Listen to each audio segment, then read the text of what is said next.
Today's guest is Jeff Leisawitz, who inspires people to use their creative talents to live the life of their dreams.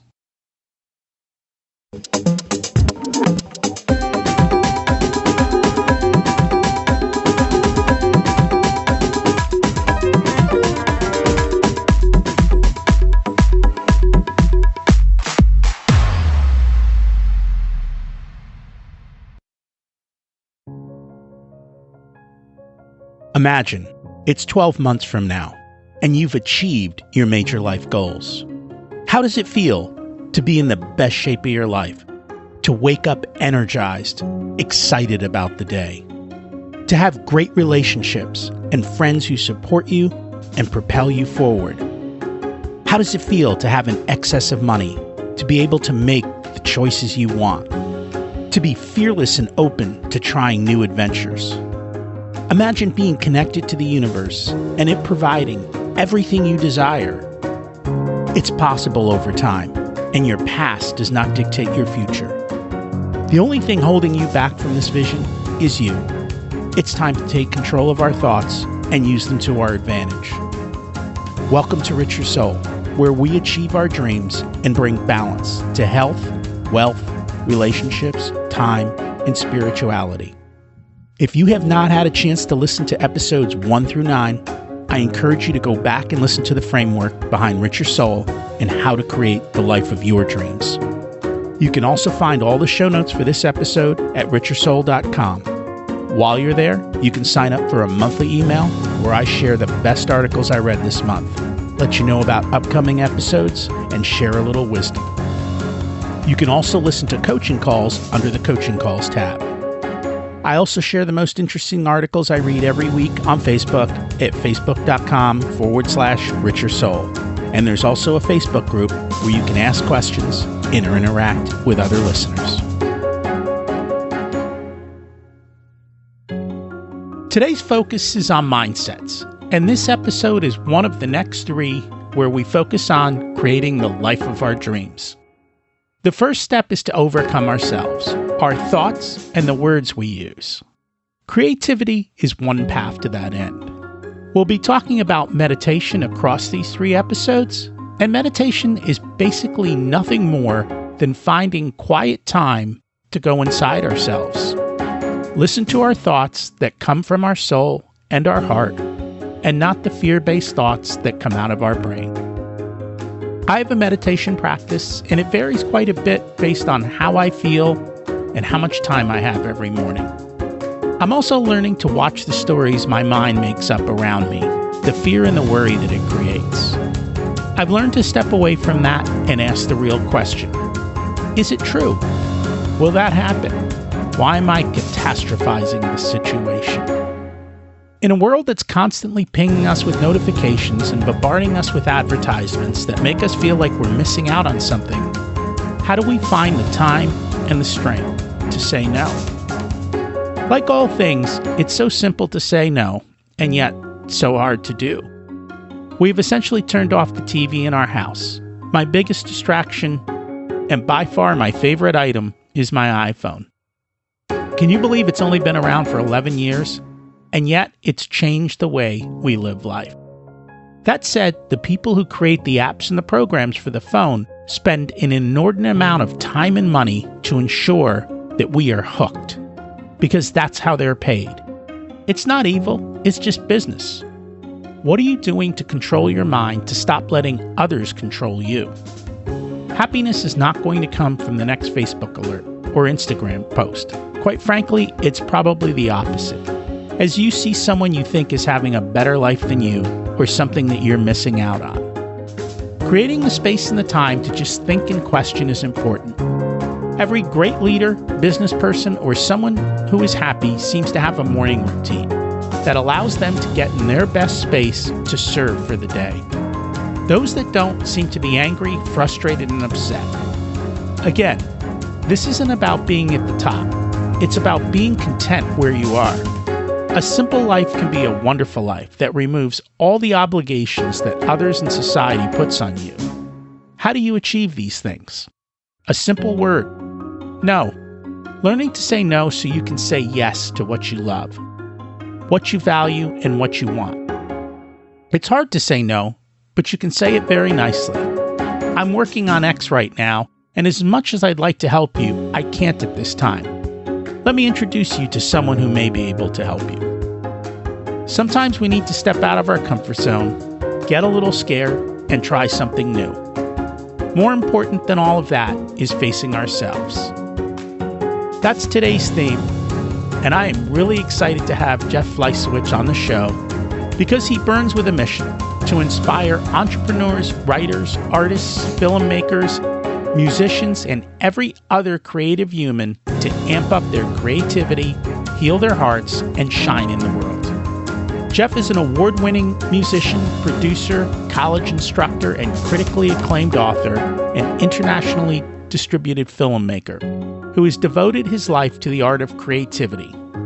His first book is Not Effing Around, the No Bull Guide for Getting Your Creative Dreams Off the Ground. We'll chat about this and a lot more.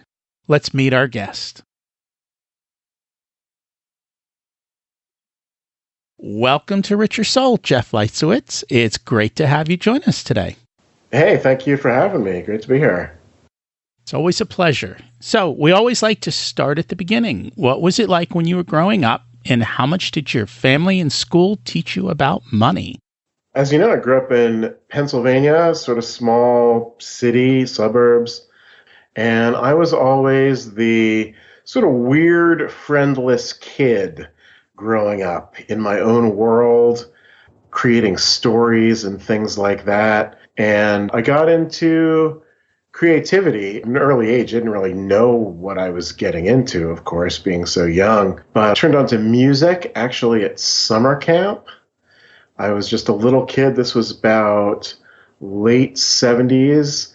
After dinner every night, they would have this thing called free play, where everybody would just sort of run amok.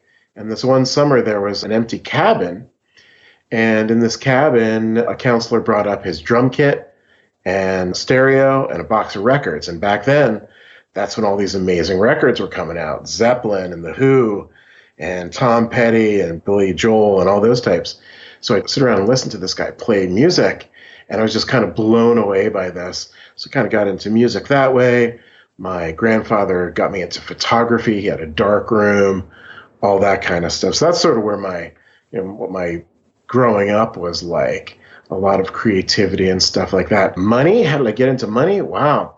Well, I was always conscious of it, I think. And I always had a sort of entrepreneurial spirit, probably because my family had different versions of that. My mom's family had a clothing store in Greensburg, Pennsylvania, way back when. You ever been out there? I haven't. Is that close to Pittsburgh? Yeah, close to Pittsburgh, exactly. So she had that kind of vibe and mentality. And then my dad was a lawyer, which isn't exactly an entrepreneur, but you start your own business. Grandfather was a doctor back in the 60s and 70s, 50s. There was that kind of sense as well. So it always sort of got instilled into me, that sort of entrepreneurial spirit. I remember when I was maybe 8 or 9 years old, I used to love my grandmother's cookies. She made this one cookie that I was just gaga over. It was this little white sort of cookie with cherry in the middle, right, with the powdered sugar. Just love this thing. So I'm like, hey, can you teach me how to make these? And of course, she loved that. So she taught me how to make these things. I went home and I made a ton of them. And then I was like, hey, Mom, can I take these around the neighborhood and sell these? Right? So there it was. That was probably my first business, taking those around. And I remember selling a bunch of them, plates of cookies or whatever. I knocked on this one woman's door. She answers it. I'm like, hi, I'm Jeff, from up the street. And do you want to buy some cookies? She looks at me and she goes, how do I know they're not poisoned? I'm like, geez, relax. Just trying to share the cookies, really. It's funny because that was the late 70s, right? Mm-hmm. And that was a big thing back then. Because I remember trick-or-treating as a kid, and if you got an apple, everyone was freaking out that there might be a razor blade in the apple. Right. I think it was kind of a shift of when we went from everything used to be homemade, and everybody shared homemade to, hey, we need to buy good corporate stuff in a box that's safe. And so all of this stuff came out to kind of scare us into fear, and it's hilarious. Yeah. So, that was both it was mostly a good experience for me. Other entrepreneurial pieces from there was everything from mowing the grass, shoveling the snow, the Pennsylvania snow. That was always great. When I got older, as a musician, I was selling my tapes in high school, that kind of thing. At one point, I dropped out of college and started a business making tie-dyes. For all you Grateful Dead fans out there, that was a good one. My dad wasn't so thrilled about that, but, whatever.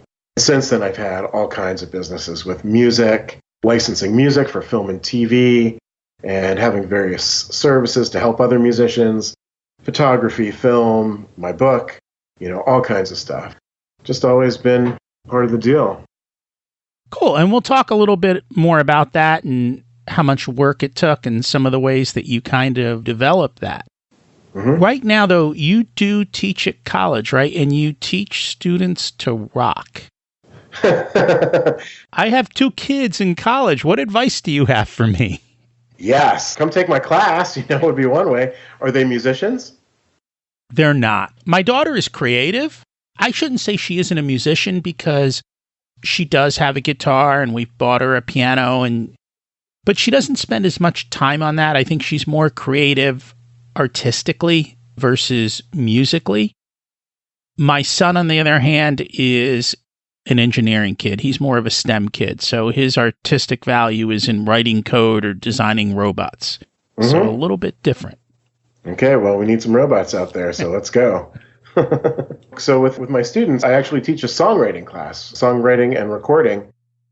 They come in sort of like a guitar lesson or a voice lesson, except it's songwriting. I teach them how to record on the computer, the basics of songwriting, and then we essentially workshop their songs over the course of the semester. And most of them go from never doing that previously to like, wow, I recorded a couple songs this semester. So it's really fun to watch them do that. And some of them really pull off some amazing tunes. And that kind of leads into what we're going to talk about today, which is inspiring people to let their creativity flow and shine in the world. You say that creativity is a way for people to be seen, expressed, and healed. What do you mean by that? So seen, expressed, and healed, my sort of big mission here with what I'm teaching in my workshops and coaching and all that in the book. Basically what I mean is out in the world, we endeavor to be seen, right? We want to be seen, but it rarely, I think, happens. Out in the big world, 1 million people in the city get lost there, driving around, that kind of thing. Online, it's endless, right? And then you take the next step, and it's like, okay, how about your friends and your coworkers, acquaintances? And hopefully they know you to some extent, and they see you for who you really are to some extent. But I think a lot of times that's not fully the case. And then you get the next step, which is like your close people, your siblings, partners, kids, close friends, stuff like that. And hopefully they see you more. But I still think, in general, there is a piece missing. They just don't get you. They don't really pay attention. So there's the seen part. The expressed part is simply moving from the potential to the actual. My example for this is like a dancer. You might have a dancer who knows all the moves. She knows what's up. But when she's sitting in the corner of the dance floor and the music's playing, in that moment, she is not a dancer. As soon as she steps onto that dance floor, she expresses and she becomes what she already is. So if you express yourself as a creative of any kind, including an entrepreneur, you're then seen in a certain way or in a different way or a deeper way. Then there's a sense of healing that comes from that. As a writer, typically you can get a catharsis writing your story, kind of letting it out. And that's huge. And anyone who has done this kind of thing at a deep and authentic level can sort of understand that. It even goes a little bit deeper than that, I think. It goes into like a love song. Okay, what's the healing in a love song? Well, I would say the healing is everything that came before that. all the loneliness, all the despair is finally being celebrated and healed in that moment of creating that love song. So when you're seen, expressed, and healed, you then have a gift to give to the world, whatever that is. And the world may mean the bestseller list and all that kind of stuff, but that's unlikely, right? So then the world could also mean just a few people in your sphere. It can also mean just yourself. You give this gift of creativity to yourself. And when you do this, when you are seen, expressed, and healed, and give that gift of your creativity, you become the gift because you show others that it's possible to be seen, expressed, and healed. I think this is a huge, huge deal that will really help up-level the entire world. And by the way, this totally includes entrepreneurs, people who are doing something, what I call heart-centered businesses, people who are doing something not just for the money, and the money's great and everybody wants some money, but doing something that matters to them, something that helps heal them and to give back to the world in whatever way that means to them. Absolutely. And that's a great way to put it. And one of the things that I think becomes very powerful is stories in so many different ways, both in the way we're kind of drawn into them, the way we remember them, the way they kind of move us to action, and then also some of the stories that we tell ourselves that hold us back from kind of being seen, expressed, and healed, and prevent us from, in a sense, as you talked about, stepping onto the stage and showing the world who and what you can do. Absolutely. So I've got to believe that there are a lot of people who are fearful to step up and show themselves and express themselves. What advice do you have for them? First of all, once you get past the pain and the fear of doing this, you will understand the beauty and truth of yourself. Because you need to show it to know it, really, for yourself. So I would almost make the analogy of the comfort zone. So if you think of yourself, you're a dot in a circle, a bigger circle, and you stay in your comfort zone. It's safe there.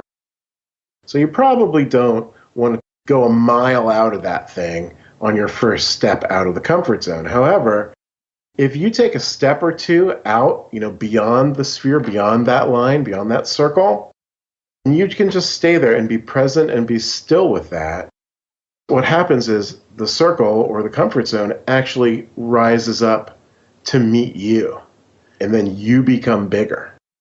It's a really powerful thing. It's really simple, but it's just like, do one thing each day that scares you a little bit.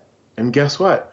Over time, that turns into a huge amount of space, and you become bigger as a person, and you will lose the fear over time. And so we talk about that from a money standpoint, and we talk about the compound interest curve and how a penny doubled every day over time, while in the beginning seems so infinitesimal. Over time, it just becomes astronomical.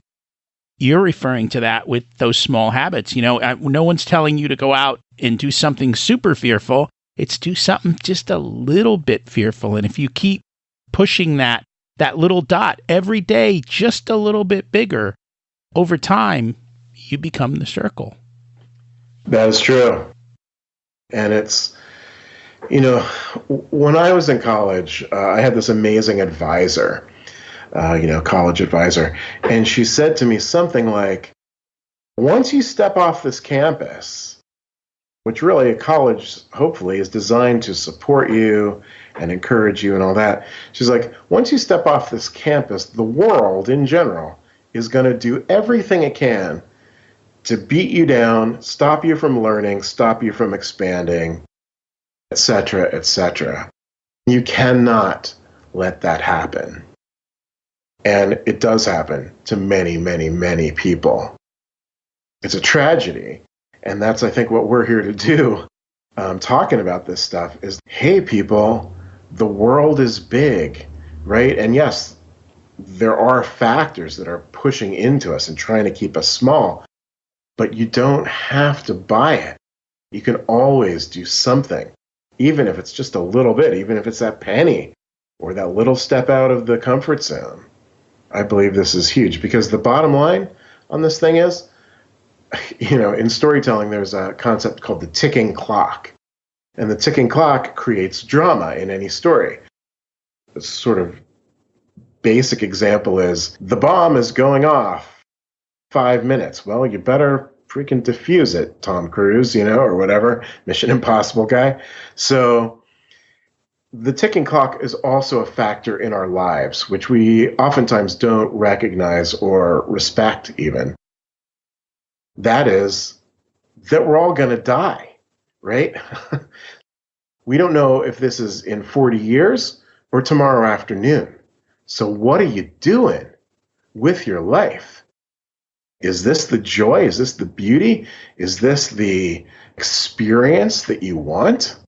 Remembering that is a powerful motivator to actually take some action, to maybe step out of that comfort zone a little bit. Absolutely. In trying to step out of that comfort zone, there's two things that are going to go on. One is that inner critic, and two is rejection of the world.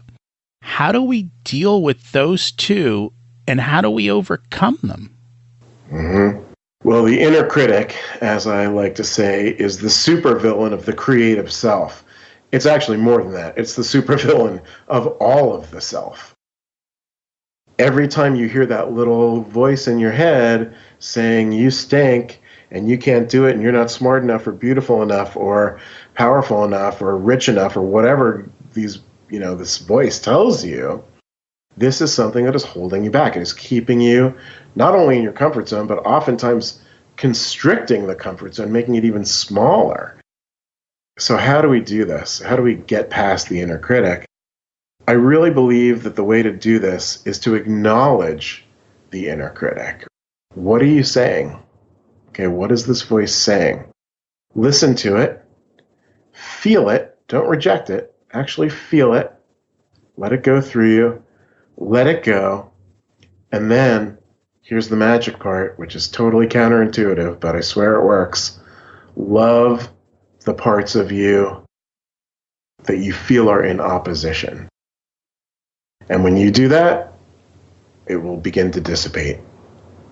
Loving the parts of you, loving the dark side, loving the shadow self, whatever you want to call it, this actually gives energy to the goodness and the integration of you as a person. It's very powerful. It is very powerful. When you dance with your fear instead of fighting it, you kind of create your own way forward. Mm-hmm. And as we do this, though, we're going to get beat down, right? So we're going to have that external rejection. How do we deal with that? Well, the external rejection, so language is hugely important.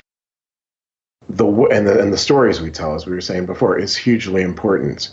If you consider that external rejection a failure, and that's the end of it, or you are rejected and that's the end of it, you stop. That is like the wall at the end of the comfort zone. And again, that'll push you, constrict your world even further. However, if you take what you might call a failure or rejection and take a breath, and again, feel that pain, because it does hurt when you're trying to do something, whatever it is, and it's not working, or you're failing, or getting rejected, whatever. Take that, take a step back, and then simply ask yourself, what can I learn from this experience? That is the entire key to moving forward. Failure is really our best teacher, because it's like, okay, didn't work. What can I learn? What can I learn? What can I learn? Then you go back home, you tweak your plan, you tweak your heart, you tweak whatever, and then you step out again. And yes, it does take courage, but guess what? Life takes courage. So you do it. And then the next time you get a step further, or maybe 10 steps further. And then guess what? You're going to fail again. And that's okay. You take that and you do the same thing. You just keep asking questions. What worked? What didn't work? How can I make this better? And the more questions and the better the questions that you ask, the more information you will have to tweak your plan and behavior. And from there, you just keep going. And believe me, every successful person understands this.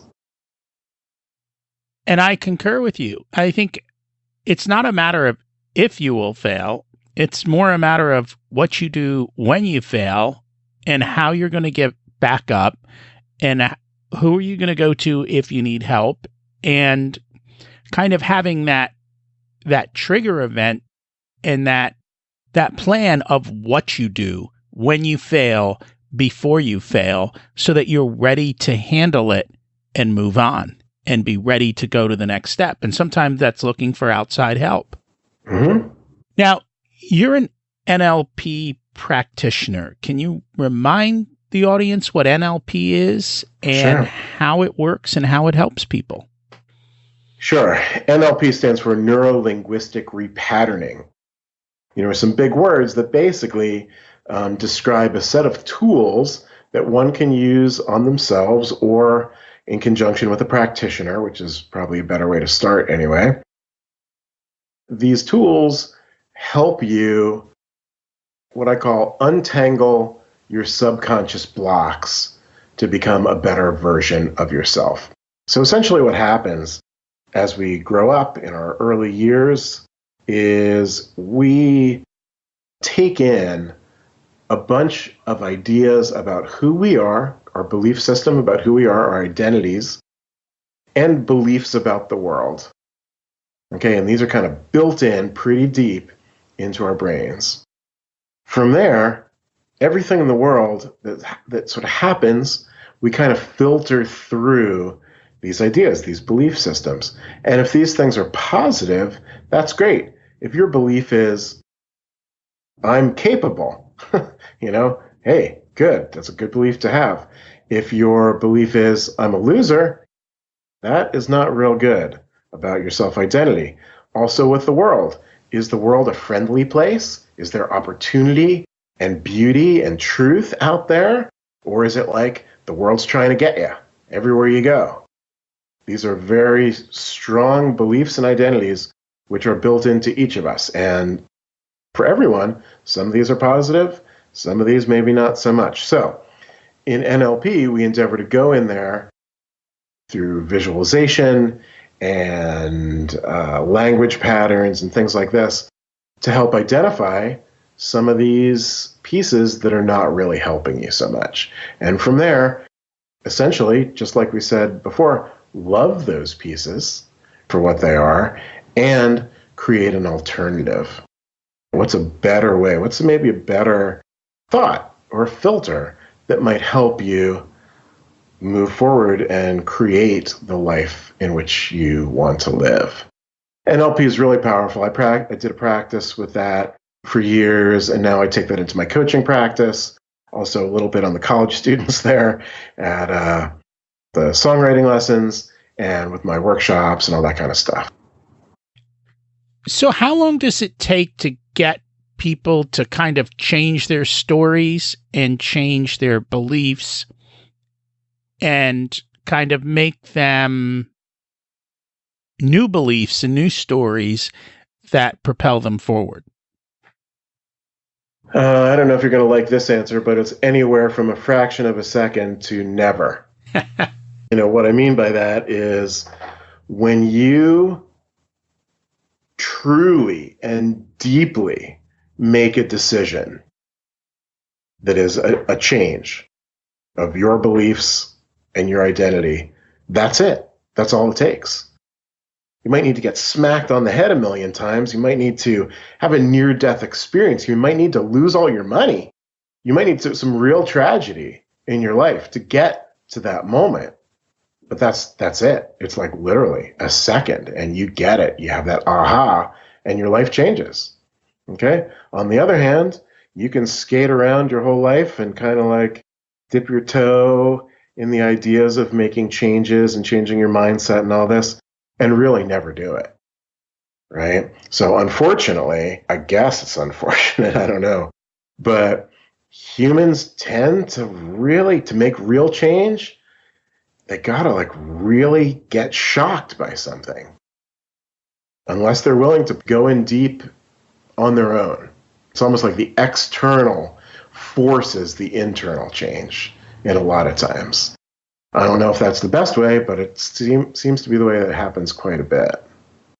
It is. And I've had many guests on who had something that happened in their life, and many times it was an accident or a near-death experience that caused them to say, I want to make a shift. And even after having that event, for many of them, it took 1, 2, 3 years to kind of figure out their path forward and start making that change. And on the other hand, there are probably people who've never made the change, and you won't find them on this show, so you'll never meet them here because it's just not worth the time.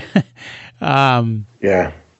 But that's a shame. And sometimes I wonder, what do we do with those people? And then other times I'm like, you know what? Let's focus on those who are willing to do the work, who are willing to try something, and then help them to bring about that change and bring about the difference in their life.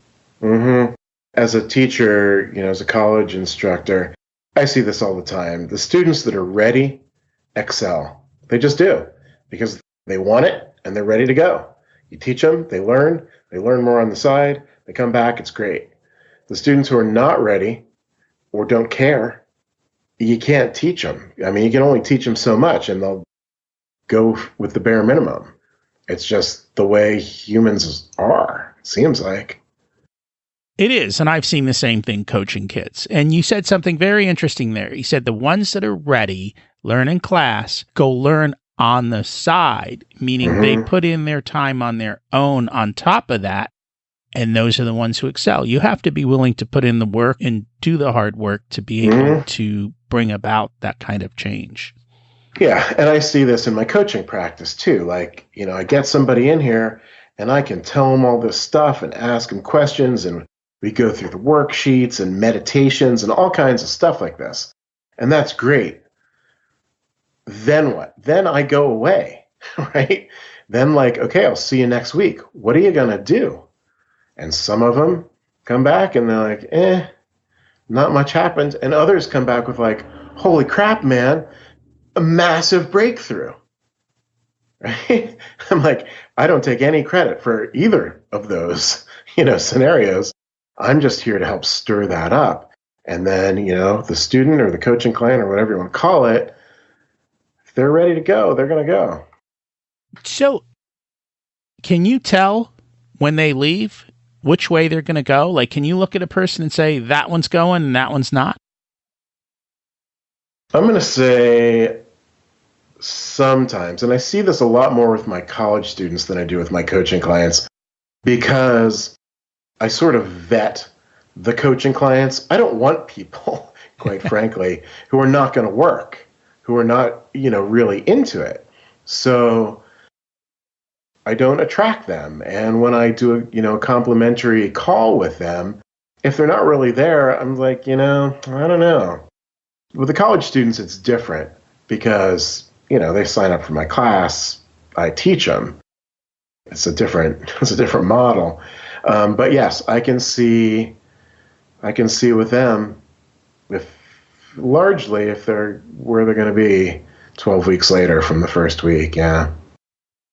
We all have patterns and we all tend to follow them, and we project that out. Even if we don't see that ourselves, everyone else tends to do that. So you mentioned meditation, and I think I've heard you say that meditation helps you to access your inner truth. What does that mean? Yeah.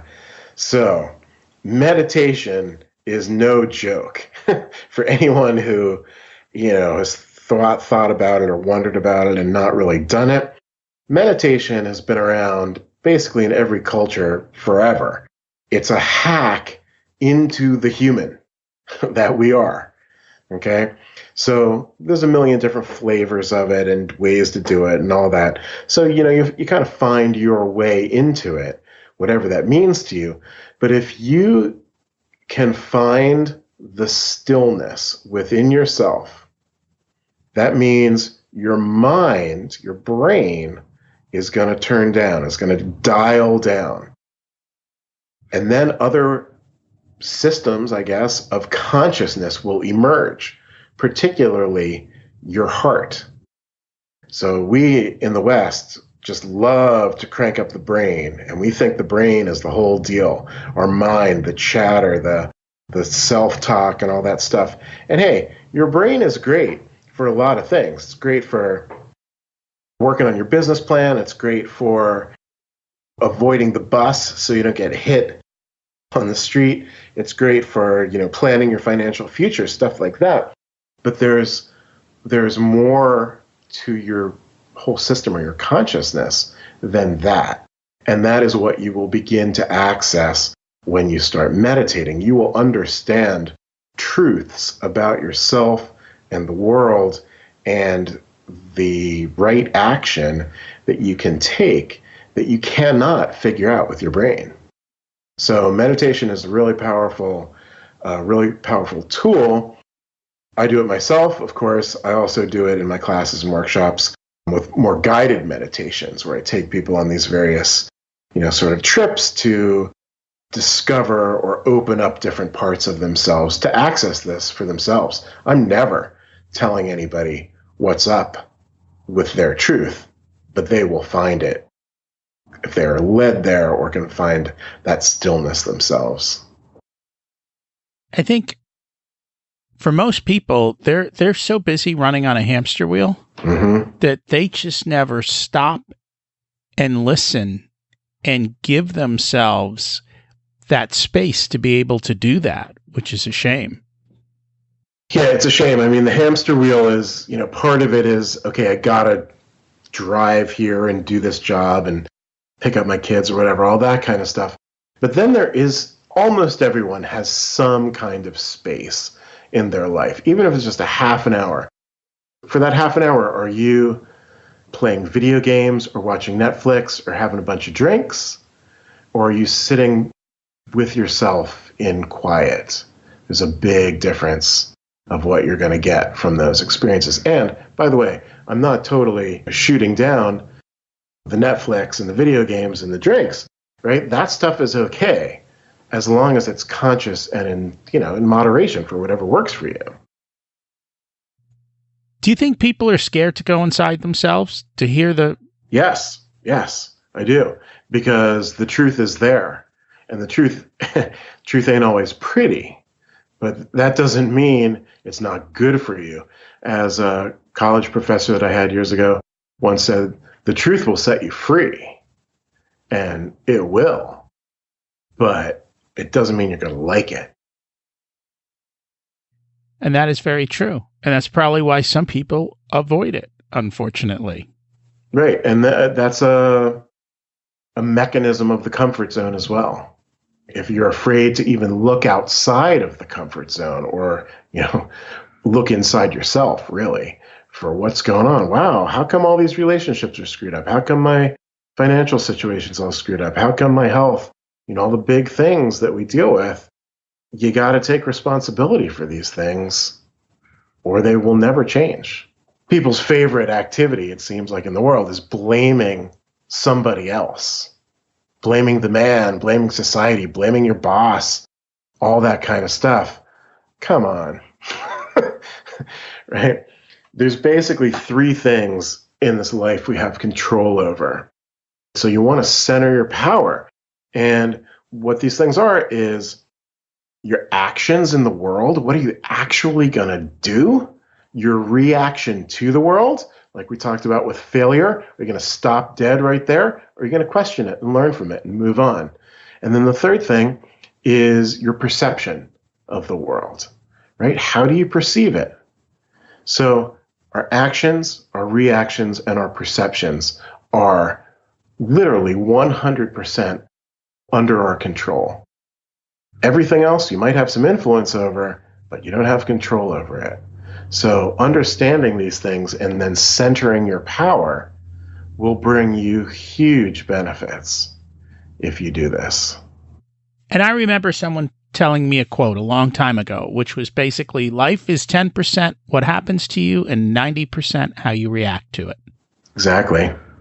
we have the ability to act and react and perceive a situation however we want. And I've heard so many stories from people who have had something negative happen to them. And originally they perceived it as being bad, but then they realized that that bad thing allowed them the greatness that they had. And so they changed their perception of bad things and looked for the good in them. And if we always look at something and say, what can I learn from this? And what can I do with this? And how can I act and react to it? Then we kind of overcome the world. And I always tell people, the only thing preventing you from success is the reflection in the mirror. Yeah, I have a song I did years ago called My Own Worst Enemy. And you can sort of, you can sort of figure that one out from the title. So yes, if we can change that enemy into your lover, really, change the enemy into something that you love, it will lose its power, and then you can step forward. Absolutely. And so you wrote a book recently about not effing around, the No Bull Guide to Getting Your Creative Dreams Off the Ground. Yes, sir. What is that all about? Yeah. Well, as I sort of briefly said in the beginning, I've done all kinds of creative stuff in my life. Award-winning, won an international award as a musician and producer. Thousands of placements on film and TV. This book, critically acclaimed book. Photographer, internationally distributed filmmaker, all this kind of creative stuff.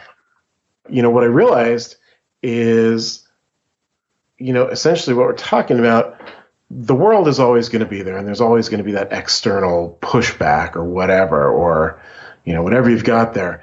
But really, it always comes down to, what are you going to do? How are you going to move forward through this? And why are you doing it?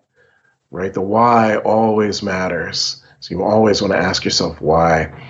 So I wrote this book both, from the creative side and also from the empowerment side.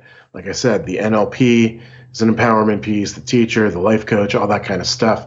So I just kind of put it all together to help, creative types of any kind kind of just move through themselves so that they can, be seen, expressed, and healed, essentially. It's not really about hitting the bestseller list or having a hit or being famous or rich or all those kinds of things. It's a deeper truth. That's really what I'm out there shouting about.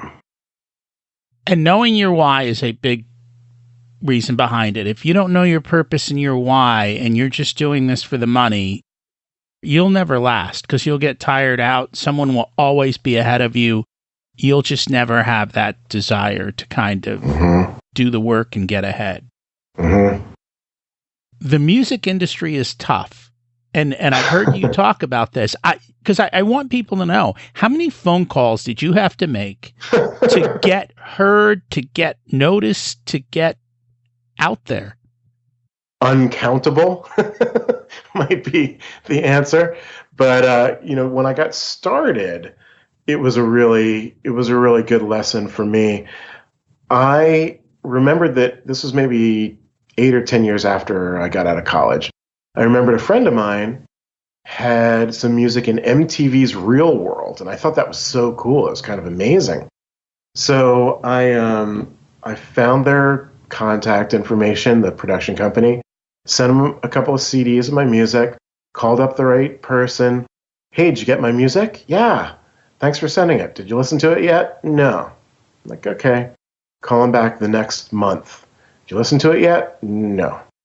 Next month. You listen to it? No. Literally for a year. Finally, on the 12th month or something like that, guy picks up, hey, yeah, I listened to it. It's really good. We want to put your music on national TV like next week. We have a great spot for it. Like, fantastic. What are you going to pay me? Nothing. I'm like, wow. All right. So they sent me this contract, signed the contract, sent it out. And a week or two later, a bunch of my songs were on MTV's Real World, which was fantastic. And it was a total thrill. And then I forgot about it. And about 8 or 10 months later, I go to the mailbox and there's a check for $1,500 of royalty on this. I'm like, what? The next month, another $1,500 royalty on this. And I won't go into the whole explanation of the music biz and how these royalties work and accrue, but essentially you give it to them on one hand, and on the other hand, they have to pay you anyway for a performance royalty. So that was really the first couple of placements, and from there it just went bigger and bigger. But it was the tenacity and the moxie. If I would have given up on the first or second one, I wouldn't have had that career at all.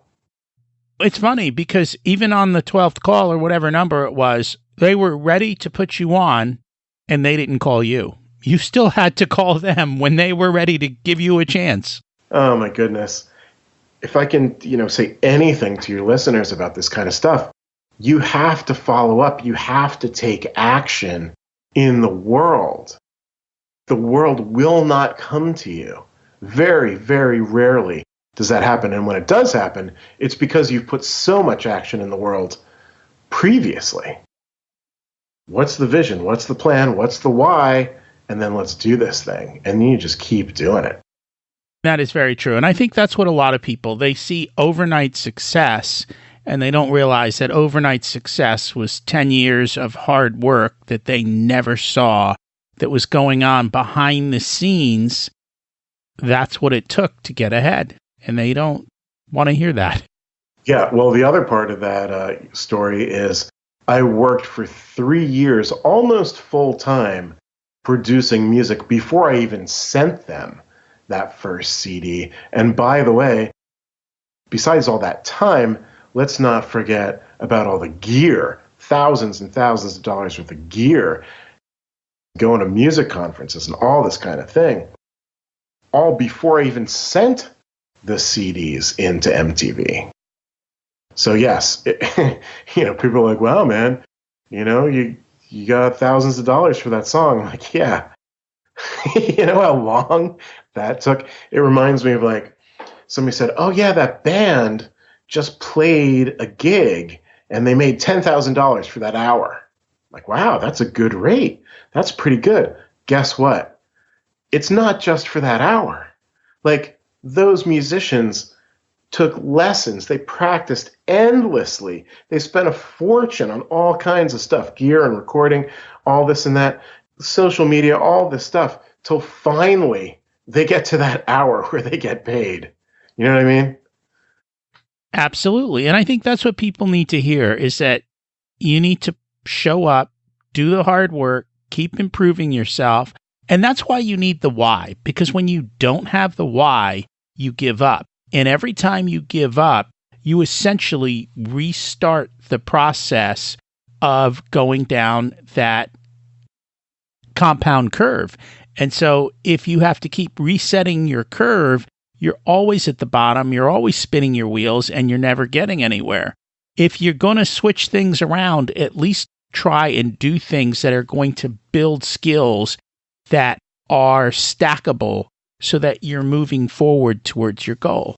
And sometimes it's hard because sometimes you have to look at your goal and realize that maybe it's never going to work out. And then you have to decide, do you really care? Because if it's what you love and what you enjoy, and you're never going to be seen by the world as anything, and you're okay with that, then go do it. Just don't be full of regrets. Perhaps the key there is changing the goal. If the goal is to sell 10,000 books, that's a lot different than I'm going to write a great book. Right? The one is under your control, the other's out of your control. Unless you buy 10,000 copies and distribute them. Well, the record industry has done that too, believe it or not. This was a classic move. Van Halen was one that they sort of got busted for, I think. They put the record out. It's all over stores, all over. They want it to chart, right? Because when it's on the chart, it has a better chance of selling more.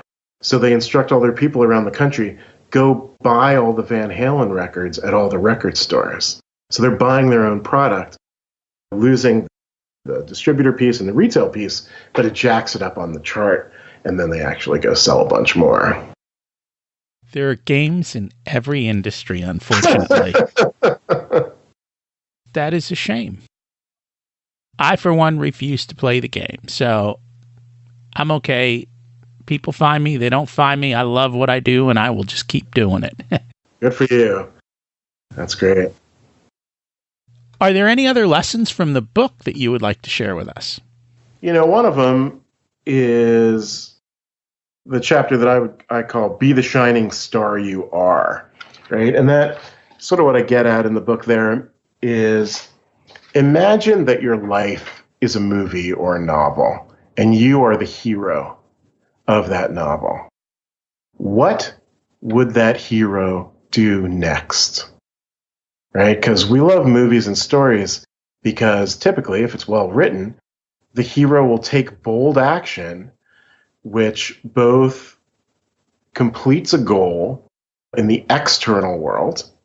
Okay? So let's go to Star Wars, the original Star Wars. The goal for Luke is blowing up the Death Star there at that last scene. He's flying his little plane down there in the trench. But also to make an internal change. And in the case of Luke, he believes the Force. He turns that scope off, and he's like, oh, I have faith in the Force. I'm going to hit this thing. Against all logic, basically, he does it anyway, and it works. And he has both made the change internally and externally. So with ourselves as the protagonist of our own movies or stories, think what would this character do if you were watching this person, right? Where are they blocked? Where do they want to step forward and why? And what can they do to do that, like a real hero would do in a movie? And if you can think of yourself in that kind of story, you will then be able to access the information and the wisdom to hopefully step into your own hero and do whatever it is. And you need to overcome the fear that inner critic that's going to hold you back, and just continue to take that step regardless of that, and just do it. That's right. The fear and the inner critic, they're always there. They're with every human. Doesn't matter who you are. It's always there. The question is, what are you going to do with it? That is a big question. So what is one habit that has helped you to achieve success? Well, this one is a new habit. I just kind of turned on to this recently. It's a biohack for sure. People aren't going to like this, but this one works.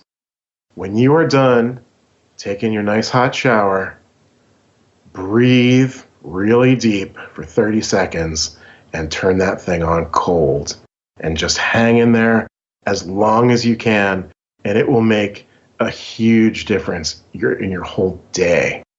I don't know the biology. You can look it up if you want to, but it literally just changes pieces of your body, hormones, whatever, and you're energized and powered up and focused and feeling really good. It's tough. Start slow. I do this sometimes, and that is the key, is to start slow. So rather than going from hot to cold, is to go from hot to lukewarm, and then hot to a little bit less lukewarm, and then hot to kind of cold, and then hot to freezing. But what you'll find is when you kind of inch into it that way, your body becomes more and more used to it. Over time, you can go from hot to cold. It brings all your cells alive, and it just kind of shocks the body into a whole different state.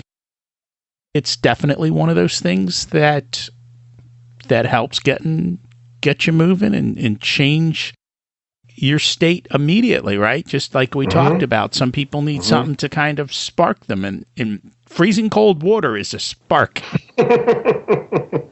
It sure is, and it sounds crazy, but it works.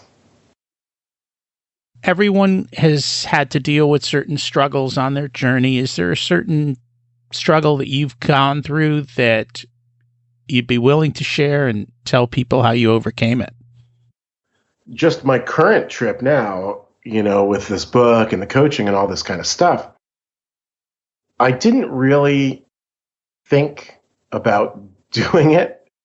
I was at a coffee shop one morning and I started writing something. I was like, oh, this would be a good book. So without thinking about it too much, I just kind of wrote it over the next couple of months. And then that turned into the coaching and turned into the classes and all this kind of stuff. And it has been both a triumphant joy and a dismal failure. Just like we're talking about, things don't go the way you plan. Okay, what can you learn? Tweak it, step forward. It goes great. It goes great. Oh, crap. Something else is screwed up. You just build it one piece at a time. For me, it's getting bigger. It's getting better. And I'm loving it the whole way. Really, even when it's not going as well as I would like. Life is a journey. You just, there's a book for all you philosophy people out there called Finite and Infinite Games. You ever hear of this one? I have not heard of this one. It's a book written by an NYU philosophy professor, probably 20 or 25 years ago. It is essentially a metaphor of life as a game. His first chapter essentially says there are two kinds of games: finite games and infinite games. A finite game is played to win, and an infinite game is played to play. From there, he goes on for the whole book, going deeper and deeper into these ideas, but essentially it comes down to, what games are you playing? Are you playing finite games or are you playing infinite games? So when you play infinite games, your world is much bigger, right? A finite game is, I got to hit this financial goal, or I've got to, win this award, or things like that. And finite games are fine, right? We need some of them for sure. But an infinite game is like, oh, I played, I wrote my book, I made my movie, I did my thing, started my business, whatever, and it's going, or it's going well, or it's not going well. But looking at it from, I'm playing this game just to play it, rather than I'm playing to win it. It's really a different mindset, and it's a very powerful shift in consciousness if you can go there. So I recommend the book. It's kind of dense and crazy, but it's big. It's big ideas. That is very true. And I think playing the infinite game is what it's all about. Just figure out who you are, what you want, go out and start working on it, and just keep going. Regardless of how the world reacts to you, you have to decide what you want and what's important, because we all have one life to live, and it sucks to end life and look back at regrets. And so, I wish I had done this, or I wish I had done that. Just go do it, and then you might say, hey, I don't like this anymore. I'm not going to do this anymore. And that's fine. Go do something else. I had a coaching client the other day. She works at this company and she's doing really well, and she's climbing the ladder and all that kind of stuff. And she wants to write her novel, which is a very personal story for her, and she's not really doing it. So we did the exercise of, okay, it's your last day on earth. Okay, how's it feel if you didn't climb the corporate ladder anymore? Can you live with that? And she's like, yeah, whatever. I got enough money. I got enough, whatever. I'm like, well, what if you never wrote this book? She's like, oh, like I got to write this book. And that's the ticking clock, right? It's like, what are you going to do? Because one of these days is going to be our last. And then the jig is up. What do you do? Very true. And sometimes we need someone to ask us those questions if we don't ask them of ourselves. That's right. That's what it comes down to. So we always like to ask and say, what is one action step that the listeners can do this week to take one step forward? Take some ice cold showers. There you go. And that, what? I love these things that don't cost any money, that essentially don't have any risk. I mean, there's really no risk of failure, right? You just turn the water back on to warm. It's not going to kill you, and you essentially can't fail. And who knows, you might find some shocking changes that change your life. You might. So if people would like to connect with you, find your book, learn more about you, where's the best place for them to do that? That would be on my website, jeffleisawitz.com. Tons of blog posts and videos and stuff like that. Also, I can sign up for the newsletter and get 3 free chapters of my book. So that's a pretty good deal there. Cool. And I will put the link in the show notes so people can figure out how to spell your last name. I'll make it easy for them. Fair enough. Sounds like a good idea. Thank you. It was great having you on today, and it was great chatting. Thank you so much for joining us. You too. Thanks so much. As I mentioned, this is one of 3 episodes around mindfulness and happiness. In the next episode, we dig into the science behind why we behave the way we do with Dr. Dawson Church. Today, we focused on possibility. You have the power and the choice to create the life you want. What's your creative genius that you want to share with the world? It's different for all of us. I help people see the possibility to take the next step, the leap with a parachute, and take a chance. I make sure we remove as much risk as possible and show a path forward based on your goals. That's my creative genius. What's yours? This week's action step was the cold shower. There's a lot of science behind why this is good, and I do sometimes finish off my showers by turning it all the way cold. It sets off all the cells in your body. How about you? You up for the challenge? It costs nothing. Actually, you can save on your hot water bill. I'd love to hear how it went. I will say, sometimes it's better to just ease into this by turning it down a little bit at a time. I've been spending a lot of time working on heart consciousness. It's not easy for me as I spend my time in safety. I'm also working on being present. My natural state is always looking at the future, at the next task to be completed.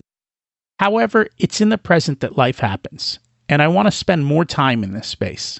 It's a slow process, somewhat like weight loss and building wealth. One step at a time, you just keep showing up and doing the work. You experience leaps forwards and setbacks. But as for me, I just stand back up and try again. I'm excited about episode 100.